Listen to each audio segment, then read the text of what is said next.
बिस्मिल्लाहिर्रहमानिर्रहीम और अस्सलामुअलैकुम। 21 नवंबर पाकिस्तान में जुमे की सुपहर और सबसे पहले काउंटडाउन। 8 days to go. सिर्फ 8 दिन रह गए हैं फील्ड मार्शल आसिम मुनीर की दूसरी रिटायरमेंट और मुल्क में नए आर्मी चीफ के आने में। अभी तक कोई नोटिफिकेशन नहीं है, अभी तक कोई ऐसी तब्दीली नहीं है जिससे फील्ड मार्शल आसिम मुनीर 29 नवंबर से आगे मूव कर सकें।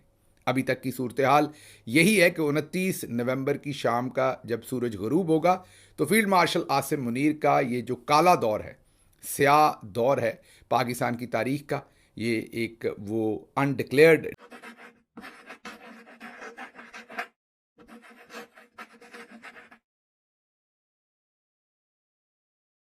ये जो काला दौर है, स्याह दौर है पाकिस्तान की तारीख का, ये एक वो अनडिक्लेयर्ड डिक्टेटर बने हुए हैं, वो दौर ख़त्म हो जाएगा और पाकिस्तान में हम उम्मीद करते हैं कि मेरिट के ऊपर जो अगले 5 जनरल हैं उनमें से कोई भी सीनियर डिज़र्विंग जनरल जो है उसकी जो कैपेबिलिटीज़ हैं, स्किल्स हैं, उनके ऊपर ट्रस्ट किया जाएगा और उनको आर्मी चीफ बनाया जाएगा।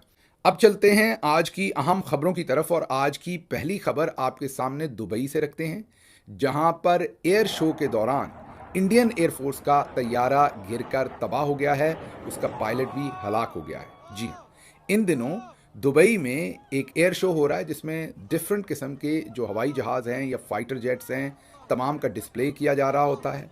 हर साल ही तकरीबन ये आई गेस एयर शो होता है वहाँ पर। पाकिस्तान एयरफोर्स भी वहाँ पर पहुँची हुई है। हाल ही में पाकिस्तानी एयर चीफ ने भी वहाँ का दौरा किया था, जो पाकिस्तान का वहाँ पर डिस्प्ले है उसको। इसी तरह इंडिया ने भी अपना डिस्प्ले वहाँ पर रखा हुआ था और डिफरेंट दुनिया के जो तैयारे बनाने वाली कंपनीज़ हैं या एयरफोर्स है या डिफरेंट जो इस शोबे से लेने देने वाले लोग हैं वो वहाँ पर अपनी प्रोडक्ट्स को डिस्प्ले करते हैं। पाकिस्तानी एयरफोर्स ने भी जो अपने जहाज़ हैं उनको वहाँ डिस्प्ले किया, उसके करतब दिखाए, उन्होंने वहाँ उड़ान भरी। बिल्कुल इसी तरीके से जो इंडियन एयरफोर्स है उन्होंने भी अपने वहाँ पर जो तैयारे हैं उनको डिस्प्ले किया। गालिबन ये जो जहाज़ तबाह होने वाला है इसका नाम तेजाज़ है। ये वाले जो जहाज़ हैं, अगर मैं सही प्रोनाउंस कर रहा हूँ, गलत कर रहा हूँ तो माजरत। और इसका पायलट भी अपने आप को हिफाजती तौर पर तैयारे में से नहीं निकाल सका। आपको पता है कि जैसे ही तैयारा गिरने लगता है तो पायलट्स के पास एक ऑप्शन होता है फाइटर जेट्स में कि वो अपने आप को रिलीज़ कर लेते हैं उस जहाज़ में से बाहर और वो फिर पैराशूट के साथ नीचे उतर सकते हैं। लेकिन ये नहीं हो सका और वो वक्त पर अपने आप को अपनी ज़िंदगी पायलट जो है वो नहीं बचा सका। जहाज़ तो गिरा ही। ये हम आपको फुटेज दिखा रहे हैं स्क्रीन के ऊपर। ज़रा एक दफ़ा इस फुटेज को देख लीजिए कि ये हुआ क्या है।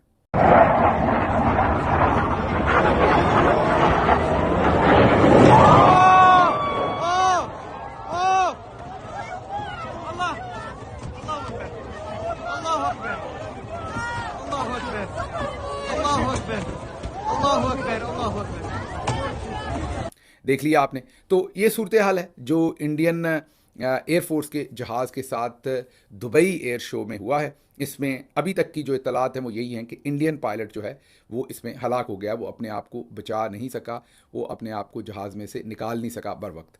अब इंडियन एयरफोर्स के लिए बहुत बड़ा धचका है। आपको पता है कि इससे पहले भी जो पाकिस्तान के साथ झड़प हुई थी इंडिया की, जिसमें हमारी एयरफोर्स ने लाजवाल परफॉर्मेंस दी थी, वो अलग बात है कि इंडिया को नुकसान तो हुआ। इंडिया को तो फौजी एतबार से नुकसान हुआ, इंडिया को तो इंटरनेशनल जो अरीना है उसमें नुकसान हुआ। पाकिस्तान को उस झड़प का बहुत बड़ा नुकसान हुआ क्योंकि पाकिस्तान में जमहूरियत बहुत पीछे चली गई। उस झड़प ने एक ऐसा बहाना दे दिया फील्ड मार्शल को, जो हमारे बहादुर एयरफोर्स के जवान हैं, हमारे बहादुर एयरफोर्स के पायलट हैं, जो हमारी पूरी एयरफोर्स है, उनकी जो प्रोफेशनल काबिलियत थी उसके ऊपर जो उन्होंने उस झड़प के अंदर परफॉर्मेंस दिखाई, उस पर एयर मार्शल साहब जिनकी अपनी स्ट्रैटेजी तो आपको पता ही है, राना सनाउल्लाह ने बयान कर दी थी जब इंडिया ने हम पर मिज़ाइलों से बरसात कर दी थी और राना सनाउल्लाह और दूसरे लोगों ने कहा था कि हमने जवाब नहीं देना। जाहिर है वही फील्ड मार्शल की जो है वो पॉलिसी थी। लेकिन फील्ड मार्शल साहब बाद में फील्ड मार्शल बने, उस वक्त तो नहीं थे। तो लड़ाई तो वो लड़ी थी एयरफोर्स ने, तो उसका एक नुकसान तो इंडिया का हुआ ज़ाहिर है। जैसे मैंने आपको बताया, इंटरनेशनल जो अरीना है उसके अंदर इंडिया ने अपनी जो परसेप्शन थी, प्रेस्टीज थी, उसको लूज़ किया। वो तो हुआ ही हुआ, लेकिन इन हाउस पाकिस्तान को भी उस झड़प का बहुत नुकसान हुआ और हमारी जो जमहूरियत है वो कई कोस पीछे चली गई। और उस बहाने से जो आसिम मुनीर हैं उन्होंने उसको इस्तेमाल किया और ख़ुद फील्ड मार्शल बन गए। अब तो दूसरा नुकसान ये किया कि एयरफोर्स को अपने नीचे ले लिया। तो आप यही कह सकते हैं उसे छुट्टी ना मिली जिसने सबक याद किया। तो बेचारी एयरफोर्स जिसने परफॉर्म किया, हमेशा परफॉर्म किया, बेचारा मैं कोई और तरह से नहीं कह रहा, जाहिर है वो हमारा ऑनर है, मैं तो उनका बड़ा ही एहतराम करता हूँ हमारी एयरफोर्स का, तो उन्होंने हमेशा परफॉर्म किया, लेकिन उनको इस दफ़ा परफॉर्मेंस दिखाने की वजह से ही उनका नुकसान हुआ। सोचिए अगर वो इतनी अच्छी परफॉर्मेंस ना दिखाते, ये सारा मामला इस तरह से ना हुआ होता, तो फील्ड मार्शल ना बनते, आसिम मुनीर साहब, एयरफोर्स उनके नीचे ना आती, आज चीफ ऑफ डिफेंस फोर्सेस ना होते, तो जो एयरफोर्स की एक इदारा जाती, उसका एक तशख़्ख़ुस था, एक उसकी इंडिपेंडेंसी, उसको सल्ब ना किया जाता, तो एयरफोर्स को इन अदर वर्ड्स और पूरी कौम को ही जमहूरियत वाइज, इंसानी हकूक़ वाइज काफ़ी सारा नुकसान हुआ इस सारी झड़प से। बहरहाल वापस आते हैं दोबारा, जो इंडियन एयरफोर्स का ये तैयारा गिरा है, इससे जाहिर है ओवरऑल शो तो रोक दिया गया है, अब वहाँ पर इमदादी कार्रवाइयाँ हो रही हैं। दुबई के वक्त के मुताबिक तकरीबन 2 से 2:30 बजे के दरमियान में, ये जुमे वाले दिन 2 से 2:30 बजे के दरमियान ये वहाँ पर वाक़या पेश आया है। जैसा मैंने आपको कहा कि इसमें पायलट अपने आप को जहाज़ में से ना निकाल सका, अपने आप को बचा ना सका, और पायलट भी इसके अंदर ही जहाँ भाग हो गया। बाकी इसकी अभी किसी को नहीं पता कि इंजन बंद हुए या व्हाट एग्जैक्टली हैपेंड, क्योंकि जहाज़ जैसे ही उड़ा उसके फ़ौरन बाद सेकंड्स के अंदर ही वो नीचे गिरकर तबाह हो गया। तो इंडिया और इंडियन एयरफोर्स के लिए, क्योंकि वो ये मेड इन इंडिया उनका जहाज़ है, इसके अंदर जो इंजन है वो तो इम्पोर्टेड है। हाल ही में एक जो अमेरिका के साथ इनका एग्रीमेंट हुआ था, उसमें ये भी शामिल था कि जो तेजाज़ हैं, इनके जो इंजन है, वो अमेरिका और इंडिया मिलकर इंडिया के अंदर डेवलप करेगा, मैन्युफैक्चर करेगा। पहले भी इसके अंदर जो इंजन हैं वो ज़ाहिर है बाहर से बने हुए हैं, तो बाकी ये मेड इन इंडिया है जहाज़। खासी ये भी इंडिया के लिए एक बड़ी, आप ये कहें कि प्रोफेशनल सुबकी है, क्योंकि हाल ही में जैसे जंग में उनकी परफॉर्मेंस थी, ये दूसरी चीज़ है, तो प्रोफेशनली उनके लिए बहुत ही बड़ा नुकसान है। अब चलते हैं आज की दूसरी खबरों की तरफ, और जो अगली खबर है वो इससे भी अहम है, बड़ी खबर है। आपको लगेगा कि अब अमेरिका भी पाकिस्तान बन गया है, या पाकिस्तान वाला रंग अमेरिका पर भी तकरीबन तकरीबन चढ़ गया है, लेकिन उससे पहले 2 ऐलान मैंने करने हैं। एक तो माजरत करनी है, मैंने प्रोफेसर मुनव्वर हसन साहब को प्रोफेसर मंजूर कह दिया था पिछले व्लॉग में। वो मुझे ज़ाती तौर पर, मैंने आपको बताया था कि वो जना कैप भी पहनते थे, उनकी दाढ़ी थी, उनके इंटरव्यूज़ सुनने का हमेशा बड़ा मज़ा आता था। मेरी वो बड़ी चंद ऐसी शख्सियात जिनको मैं पसंद करता हूँ, उनमें से एक वो थे, अल्लाह उनके दर्जात बुलंद करे। ईमानदार आदमी थे, सीधी बात करते थे, और मैंने ये कहा था कि उनको जमात इस्लामी की जो ऊपर की टियर है वो बर्दाश्त नहीं कर सकी थी, और एक ही टर्म उनको दी थी, और बाकी अमीर खासा लंबा वक्त रहते हैं, और वो मुझे डिफरेंट ब्रीड नज़र आए थे जो जमात इस्लामी की सारी लीडरशिप है। तो पहली चीज़ तो आपके सामने ये रखनी थी कि आपको ये ज़रूर पता हो। दूसरी चीज़ भी इसी से जुड़ी हुई है जो आपको बतानी थी। ये जो व्लॉग किया था पूरा, फील्ड मार्शल और हाफिज़ नईमुर रहमान, एक नहीं बल्कि 2 हाफिज़, अब वो व्लॉग हमारा पाकिस्तान के अंदर और हर जगह पर बुरी तरह मुतासर किया गया। हमारा अमूमी व्लॉग जो है 3.5 लाख, 4 लाख, 4.5 लाख तक जाता है। इस व्लॉग को 2 लाख भी बड़ी मुश्किल से क्रॉस होने दिया गया, अब जाके कहीं 2.5 लाख के करीब वो व्लॉग पहुंचा है। तो मैं आपसे कहूँगा कि उसको ज़रूर देखें, क्योंकि उसमें फील्ड मार्शल के नाम के साथ रॉन्ग नंबर लिखा है, इसलिए वो उसको हर सूरत रोकने की कोशिश कर रहे हैं। अमूमी तौर पर ऐसा नहीं होता, लेकिन कुछ ख़ास व्लॉग्स होते हैं जिन पर फिर ख़ास वहाँ सेंसिटिविटी होती है, और पाहाफीज़ जो हैं वो फिर अपने स्पेशल तेजाज़ जो हैं उनके साथ बमबारी करते हैं उन व्लॉग्स के साथ। ये भी उनमें से एक है। तो खैर, अगली खबर जो बहुत ही अहम है वो है अमेरिका में बदलते हुए हालात, और अमेरिका भी अब पाकिस्तान के रंग में रंगता जा रहा है। जाहिर है फील्ड मार्शल की और सदर ट्रंप की इतनी कुर्बत है, तो ये तो होना ही था। अमेरिका में बहुत ही एक हैरानकुन चीज़ हुई है कि अमेरिका के कांग्रेशनल मेंबर्स, जो वहाँ की कांग्रेस के मेंबर्स हैं, आप वहाँ के MPAs, MNAs, सेनेटर्स, उनको समझें, सबको डिफरेंट, जाहिर है वहाँ पर अमेरिका के अंदर सिस्टम स्लाइटली डिफरेंट है पाकिस्तान से। तो मैं जो गांव में बैठे हुए लोग हैं उनके समझने के लिए कि अमेरिका के जो MPAs, MNAs और सेनेटर्स हैं, आप समझें कि 6 के करीब उन्होंने जो अवामी नुमाइंदे हैं, मुंतखब हैं, उन्होंने अपनी फ़ौज से ये कह दिया है कि आप किसी किस्म के गैर कानूनी, गैर आइनी अहकामात ना मानें। जी, ये उन्होंने क्यों कहा है?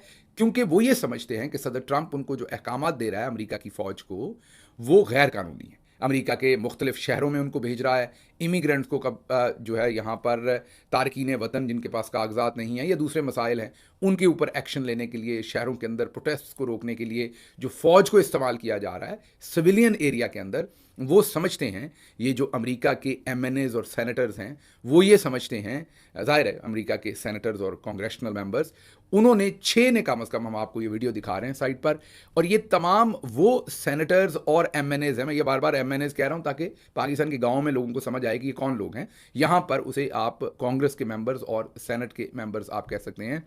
ये तमाम ऐसे लोग हैं जो माजी में या तो यहाँ के एयरफोर्स में काम करते रहें, या यहाँ की मिलिट्री में काम करते रहें, या यहाँ की जो CIA है वहाँ पर आप उसे ISI कह लें, उसमें काम करते रहें, और इस तरह के इदारों में या ये इंटेलिजेंस एजेंसीज़ के लोग रहे हैं माजी में इलेक्शन लड़ने से पहले, या ये एयरफोर्स के ऑफिसर रहे, या ये आर्मी के ऑफिसर रहे, इनमें कोई सिविलियन नहीं है दूसरा बगैर इसके।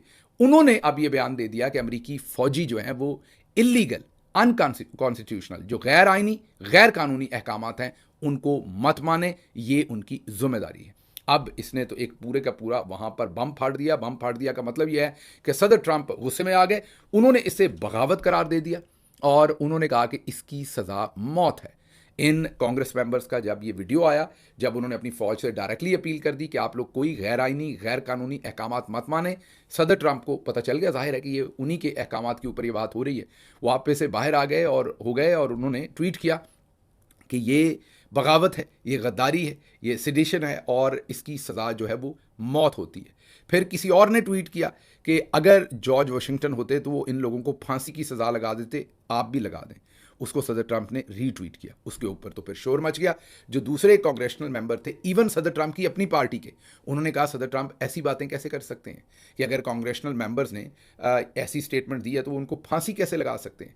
तो फौरी तौर पर वो जो 6 लोग हैं, अब पाकिस्तान होता तो क्या होना था, अगर पाकिस्तान में किसी ने ये किया होता तो क्या होना था, उसके लिए आपको याद करना पड़ेगा 9 अगस्त 2022 जैसे मुझे उठाया गया था गाड़ी तोड़कर, उसके बाद मेरे पर तशद्दुद किया गया था। उसके बाद पूरी पाकिस्तान के अंदर माहौल ऐसा बना दिया गया था कि इवन मेरी अपनी पार्टी के बहुत सारे लोगों ने सीधा ही कह दिया था कि इसने बड़ा गलत काम किया है और इसके ऊपर ट्रायल शरायल चला दें और इस पर मुकदमा कर दें, बस तशद्दुद ना करें, मेहरबानी ये करें, बाकी काम इसने बड़ा गलत किया है, इसको जस्टिफाई नहीं किया जा सकता। मैंने क्या कहा था, एग्जैक्टली वही अल्फाज थे मेरे जो अल्फाज अमरीकी कांग्रेशनल मेंबर्स के हैं और सेनेटर्स के हैं। लेकिन उसके बाद जो मेरी ठुकाई हुई थी वो आप सबको याद ही है। लेकिन चलें, कई चीज़ें आपके साथ बुरी होती हैं, लेकिन उसका लार्जर जो कॉन्टेक्स्ट है वो अच्छा होता है। तो चलें, कौम को पता चला। लेकिन क्या पाकिस्तान में मैं ये गैर कानूनी तौर पर कह रहा था, ये मैं आपके सामने आगे रखता हूँ, लेकिन पहले मैं आपके सामने जो अमेरिका में एग्जैक्टली सिचुएशन है उसको अब आपके सामने रख दूँ। जो स्पीकर है वहाँ की कांग्रेस के, उन्होंने कहा है कि ये थोड़ा सा इन 6 जो मेंबर्स हैं इनका जो बयान है वो शाइस्ता नहीं है, अच्छा नहीं है। ये नहीं उन्होंने कहा कि ये गद्दार हैं। पाकिस्तान में होता तो चुक लो, आपके सामने चुक लो ना, ऐसे उठाते हैं जैसे मतलब कि ये अव्वलीन जिम्मेदारी है। लेकिन अमेरिका में क्या हुआ है, अमेरिका में वाशिंगटन DC के अंदर इन 6 के 6 मेंबर्स की सिक्योरिटी को मजीद सख्त कर दिया गया है। उलटना समझ लीजिएगा पाकिस्तान की तरह कि वीगो डाले आ गए हैं और उन्होंने सिक्योरिटी के चक्कर में इनको उठा लिया, नहीं, उन्हें पुलिस की गार्ड और ज़्यादा दे दी है कि इनको कोई नुकसान ना पहुंचा दे, मतलब उनको मजीद महफूज किया है। ये नहीं कि उनके कपड़े शपड़े बाजवा साहब ने उतरवा के तो फ़ोन पे कहा है कि इसको और कुट लगाओ और मुझे वीडियो बना के दिखाओ। जनरल बाजवा साहब वीडियो देखना चाहते थे मुझ पर तशद्दुद की, और जब मुझ पर तशद्दुद हो रहा था तो बार बार उन्हें कहने वाले कहते हैं कि वीडियोज़ बना कर भेजी जा रही थी। वीडियोज़ तो वो बना रहे थे, लेकिन बाद में मुझे पता चला कि वीडियोज़ वो मंगवा रहे थे देखने के लिए, उनको सुकून मिल रहा था कि ये तशद्दुद हो रहा है। फिर बाद में उन्होंने पाकिस्तान के एक बहुत बड़े मायानाज सहाफ़ी को ये कहा, एक उन्हें तोहफा भी उनकी खिदमत में पेश किया और उनको ये कहा कि तुम्हारे साथ जो ज़्यादती हुई वो मैंने नहीं करवाई, लेकिन जो शहबाज गिल को उठवाया था वो मैंने उठवाया था। चलें, आपकी मेहरबानी, आपको यही करके सुकून मिला होगा। बहरहाल अब अमेरिका के अंदर ये एक लीथल किस्म का एक आप ये कहिए कि मामला चल रहा है एक दूसरे के साथ, क्योंकि वहाँ भी सदर ट्रंप बार बार वहाँ की फ़ौज को सिविलियन एरिना के अंदर इस्तेमाल करना चाहते हैं। जो गैर कानूनी कह लें या अनडॉक्यूमेंटेड तारकीन वतन हैं या दूसरे जगहों से आए हुए ऐसे लोग हैं जो अमेरिकन नहीं हैं या सिटीज़न नहीं हैं, उनके पास कागजात नहीं हैं अमेरिका के अंदर रहने की, वहाँ पर फ़ौज को इस्तेमाल करना चाह रहे हैं।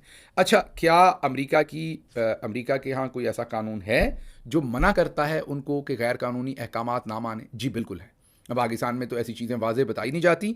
जो अमेरिकी कोड ऑफ मिलिट्री जस्टिस है उसके आर्टिकल्स 90 और 92 ये कहते हैं कि अगर आप आर्म्ड फोर्सेस में हैं, मिलिट्री में हैं, अच्छा जब हम मिलिट्री कहते हैं तो उसमें सब कुछ ही होता है, ये ज़हन में रखिएगा। मिलिट्री का मतलब एयरफोर्स भी होता है उसके अंदर, उसमें नेवी भी होता है। माजरत मैं फिर अब दोबारा कोई बहुत ज़्यादा जितना मैंने पढ़ा समझ आई, गलत समझ आई तो नीचे कमेंट्स में लिख दीजिएगा। मैं कोई मिलिट्री एक्सपर्ट नहीं हूँ, गलत हो सकता है मेरे से, लेकिन जो मुझे समझ आई है, आर्मी कहेंगे तो वो फिर फ़ौज होती है जैसे बर्री फ़ौज है। मिलिट्री कहेंगे तो उसमें सारे ही आ जाएंगे, एयरफोर्स भी आ जाएगी, नेवी भी आ जाएगी, उसमें हमारी आर्मी भी आ जाएगी।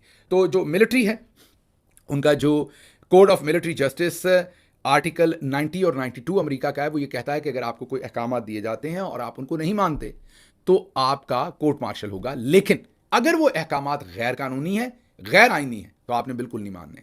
ये उनकी मिलिट्री पढ़ाती है। हमारे यहाँ ऐसा कुछ नहीं पढ़ाया जाता। यहाँ कोई आपको कहता है तुम गधे हो, आगे से होता है यस सर। तुम बहुत बड़े बेवकूफ़ हो, यस सर। उल्टे हो जाओ, यस सर। तो हमारे सिर्फ ये है, और जैसे ही आपके मुंह से नो सर निकला तो आपका सफ़र वहीं पर इख्तिताम पजीर हो गया, और आप yes sir yes sir yes sir करते गए तो फिर आप ऊपर जाते जाएंगे। तो ये मेरी नहीं समझ में, एक्सपर्ट नहीं हूँ कि इसमें से क्या निकालना चाहते हैं हम इस चीज़ को। लेकिन बहरहाल जी, इन 6 के 6 लॉ मेकर्स को अब एक्स्ट्रा सिक्योरिटी जो है वो अमेरिका के अंदर प्रोवाइड कर दी गई। अब ज़रा इसका पाकिस्तान से क्विकली तकाबली जायज़ा आपको दे दें। असगर खान केस 2012 में सुप्रीम कोर्ट के अंदर चला, जिसके अंदर याद कीजिए ये वो केस था जिसमें असगर खान साहब ने पिटीशन की थी जब आईजीआई बनाई गई थी, पैसा चलाया गया था, आईएसआई ने पैसा दिया था, और याद कीजिए बेग साहब जो उस वक्त के आर्मी चीफ थे और दुरानी साहब वगैरह जो उस वक्त के डीजी आईएसआई वगैरह थे, उनके बयान हल्फी आए थे। मान गए थे दुरानी साहब, उन्होंने कहा कि मुझे अहकामात थे, सियासतदानों को पैसा दो और ख़रीदो, हुकूमत गिराओ और बनाओ। वही जो जनरल बाजवा ने किया, वही गंद पहले से होता आ रहा है। ये जनरल बाजवा पहले आर्मी चीफ नहीं है जिन्होंने ये गंद किया, बस वो गंदे ज़्यादा हो गए, उनकी किस्मत माड़ी थी, क्योंकि उन्होंने भी गंदे काम ज़्यादा किए तो अल्लाह ने उन्हें गंदा ज़्यादा कर दिया। वैसे ये वाली ये एक्सरसाइज बहुत पहले से करते आ रहे हैं।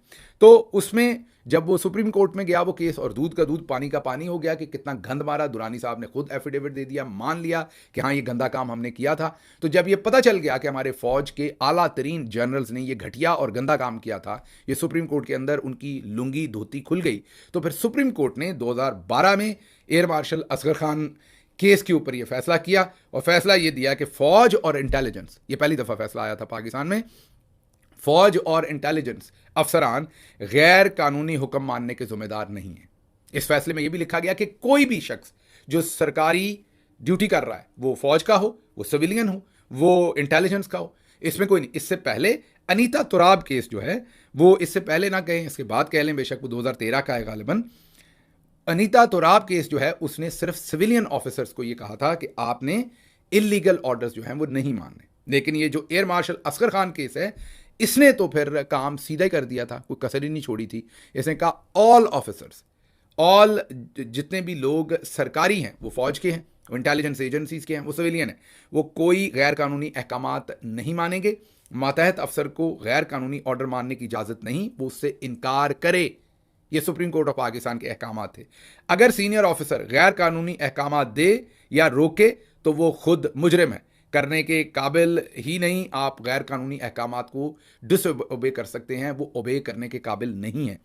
आइन की खिलाफ वर्जी करने वाला कोई भी हो, चाहे आर्मी चीफ ही हो, वो अहकामात मत माने। अगर हुकूमत खुद कार्रवाई ना करे तो सुप्रीम कोर्ट अवाम के हकूक का तहफ़्फ़ुज़ करेगी। केड़ी सुप्रीम कोर्ट? इस दफ़ा पहला काम अगलों ने सुप्रीम कोर्ट ही उड़ाई है कि आप कहते थे गैर कानूनी अहकामात ना अदा करें, हम तो 9 मई भी गैर कानूनी करवाएंगे, हम तो 8 फरवरी का इलेक्शन भी गैर कानूनी लूटेंगे, हम 26 नवंबर को जलियांवाला बाग बना देंगे, हम मुरीद के में जलियांवाला बाग बना देंगे, हम कश्मीर में जलियांवाला बाग बना देंगे। ये सारे हम गैर कानूनी अहकामात दे रहे हैं, लोगों को उठाना, मारना, नंगा करना, ये सब गैर कानूनी है। तो सुप्रीम कोर्ट कह रही है हम इसका हिसाब करेंगे। उन्होंने कहा सुप्रीम कोर्ट ने ही चुक लो। पहले वो लोगों को चुकते थे, इस दफ़ा उन्होंने सुप्रीम कोर्ट ही चुक ली है, अपनी नई सुप्रीम कोर्ट उन्होंने बना ली है। फिर इसके अंदर जनरल असलम बेग और lieutenant general retired Asad Durrani समेत सब जिम्मेदार ठहरे, लेकिन बदकिस्मती ये कि उनको कुछ सजाएं नहीं दी गई। कोर्ट मार्शल करने चाहिए थे इनसे तमाम टाइटल्स और इनकी जो प्रॉपर्टीज़ और इनको जो प्लाजे और घर जो कुछ भी मिला है वापस लेना चाहिए था। इनकी ज़िंदगी में भी और इनके बाद भी, जब ये दुनिया से चले जाएं तब भी तारीख में लिखा होना चाहिए था कि इन्होंने पाकिस्तान का आइन तोड़ा, इन्होंने गंदा तरीन काम किया। लेकिन वो अभी भी इम्यूनिटी के साथ ज़िंदगी गुजार रहे हैं पाकिस्तान के अंदर। फौज और इंटेलिजेंस इदारों को सियासत में मुदाखलत से मुकम्मल रोक दिया गया। ये फैसला आर्टिकल 189 के तहत तमाम अदालतों और हुकूमती इदारों पर लाजमी अमल दरामद करार दे दिया गया, क्योंकि ये सुप्रीम कोर्ट का फैसला था। ये फैसला फौजी सिविल दोनों अफसरान पर यकसा जो है वो इम्प्लीमेंट किया गया, या इसकी इम्प्लीमेंटेशन थी। अगलों ने आर्टिकल 189 भी बदल दिया, सुप्रीम कोर्ट ही चुक दी और उन्होंने कहा कि कर लो इम्प्लीमेंटेशन, बल्कि सुप्रीम कोर्ट को उन्होंने अपने पपेट काजी अमीनुद्दीन के नीचे रख दिया और उन्होंने कहा कि हाजी अमीनुद्दीन साहब जो कहेंगे अब सुप्रीम कोर्ट मादायत अदालत है वो मानेगी। खबर कंप्लीट करने से पहले एक वाकया आपको सुना दें। वाकया है 16 मार्च 1968, 16 मार्च 1968 का, वियतनाम वॉर से, वियतनाम की जंग में, जब अमेरिकी फ़ौज के एक ऑफिसर लेफ्टिनेंट विलियम कैली ने ये अहकामात दिए एक गांव में कि 500 से ज़्यादा नहत्ते शहरियों को, औरतें, बच्चे, बूढ़े, उनको कत्ल कर दो। और जो फ़ौजी थे वहाँ पर उन्होंने अपनी जो बंदूकें थीं उनसे गोली चलाना शुरू कर दी और उनको कत्ल करना शुरू कर दिया। उसी वक्त एक पायलट जो जहाज़ उड़ा रहे थे, अमरीकी पायलट ही थे और उनका नाम थॉमसन था। उन्होंने अपना जो हेलीकॉप्टर था वो बिल्कुल उन निहत्थे लोगों और अमरीकी फ़ौजियों के दरमियान में उतार दिया। वो ख़ुद भी अमरीकी मिलिट्री के ही मेंबर थे। वो जो हेलीकॉप्टर के पायलट थे थॉमसन, उन्होंने वो थॉमसन जूनियर, उन्होंने वह हेलीकॉप्टर उतारा और उन्होंने जो अमरीकी फ़ौज का ऑफिसर कैली था वहाँ पर, उसको उन्होंने मुखातब करके कहा कि अगर तुमने ये गैर कानूनी अहकामात जारी रखे और इन निहत्थे लोगों को कत्ल करने की कोशिश की तो मैं अपनी स्टेन गन से तुम्हें शूट करूँगा और तुम्हें मार दूँगा। खैर वो मामला रुक गया, जो लोग मारे गए, बाकी लोग बच गए। उसके बाद बहुत देर तक, तकरीबन शायद 30 साल तक, जो थॉमसन था, जो पायलट था जिसने रोका था, उस पर अमेरिका में तनकीद हुई। और जो कैली था उसको ज़ाहिर है शुरू में तो कुछ नहीं हुआ, लोगों ने कहा कि ये बड़ा अच्छा काम कर रहा था। फिर उसको उम्र कैद दी गई, सारी ज़िंदगी घर के अंदर कैद नज़रबंद रखा गया कि इसने निहत्थे लोगों को मरवाने के ऑर्डर्स दिए थे। उसकी बेइज्जती भी हुई, कोई ऑनर ना रहा। और जो थॉमसन जूनियर था जिसको शुरू में तनकीद की गई 30 साल, उसके बाद उसे अमेरिका का बड़ा अवार्ड मिला और उसे फ़ौजी एकेडमीज़ में एक हीरो के तौर पर पढ़ाया जाता है, बताया जाता है कि गैर कानूनी, गैर आइनी अहकामात नहीं मानने, और थॉमसन जूनियर की मिसाल दी जाती है कि गैर कानूनी अहकामात हों तो ऐसे डट के खड़े होना है। काश हमारे पास भी कोई थॉमसन जूनियर हो जो 26 नवंबर को खड़ा हो जाता और कहता कि मैंने अपनी बंदूक इस तरफ को सीधी कर देनी अगर शहरियों को कत्ल किया तो। हमारे भी काश कोई मुरीद के में होता, कोई हमारे पास कश्मीर में होता, लेकिन ऐसा नहीं है। मैं ये नहीं कह रहा बंदूक सीधी करके मार देता, लेकिन कम अज़ कम आवाज़ तो उठाता, कम अज़ कम वो कहे तो सही कि ये गलत हो रहा है, आप इसको बंद कर दें। तो अमेरिका में ये मिसाल मौजूद है और ये सुनहरी हरूफ में अमेरिका की तारीख में लिखी हुई है। ये बहरहाल आगे चलते हैं, ये सूरत हाल अब अमेरिका में भी बन गई है। आगे जी, बाबर नवाज़, ये गरम खबर है। ये भी बाबर नवाज़ जो इस वक्त इलेक्शन लड़ रहे हैं, हरीपुर और हवेलियाँ, वो सारा आज हमारे एक दोस्त कह रहे थे वो हरीपुर नहीं गए थे, सुहेल अफरीदी, वो हवेलियाँ गए थे। मैं लार्जर एरिया की बात कर रहा था, ज़ाहिर है उसके अंदर स्पेसिफिक एरियाज़ तो फ़र्क होंगे, लेकिन उस वहाँ पर जो नून लीग के कैंडिडेट हैं बाबर नवाज़, उन्होंने अब राब्ता कर लिया इलेक्शन कमीशन से कि सुहेल अफरीदी को जो है वो नाअहल कर दिया जाए, क्योंकि उसने बहुत ही ख़तरनाक बयान दिया है कि इलेक्शन के अंदर धांधली ना की जाए। पाकिस्तान में आजकल अच्छा बयान देना भी ख़तरनाक है। देखते हैं अब चौधरी साहब सुहेल अफरीदी के साथ क्या करने की कोशिश करते हैं। ये बहरहाल जैसे भी खबर डेवलप होगी आने वाले दिनों में वो आपके सामने रखेंगे। अच्छा, अगली खबर जो मैंने आपको देनी है क्विकली, वो फैसलाबाद पुलिस मुकाबले में हलाक होने वाले मोहम्मद आसिफ, जो TLP के रुकन और उससे पहले फ़ौज में रहे हैं, और उनके बारे में हमने 2-3 दिन पहले एक खबर की थी, हमारी खबर, और उसके अलावा सोशल मीडिया पर भी चल रही थी, काफ़ी शोर था। उसके बाद BBC ने उसके ऊपर एक इन्वेस्टिगेटिव स्टोरी की है। कुछ ज़्यादातर चीज़ें तो हमारी खबर की कंफर्म हो गई, उस सारी चीज़ के अंदर एक आध चीज़ उसमें फ़र्क है, क्योंकि सच बात पूरी आपके सामने रखनी चाहिए। अगर हमारी स्टोरी में और फिर ग्राउंड से स्टोरी में कुछ फ़र्क निकलेगा तो वो भी बताना हमारी ज़िम्मेदारी है। तो फ़र्क ये निकला है कि हमने ये कहा था कि उन्होंने मुरीद के बाद, हमने मतलब जो ज़ाहिर है सोशल मीडिया के ऊपर क्लेम खुद से ही आसिफ साहब ने और दूसरों ने किया था कि मुरीद के वाक़े के बाद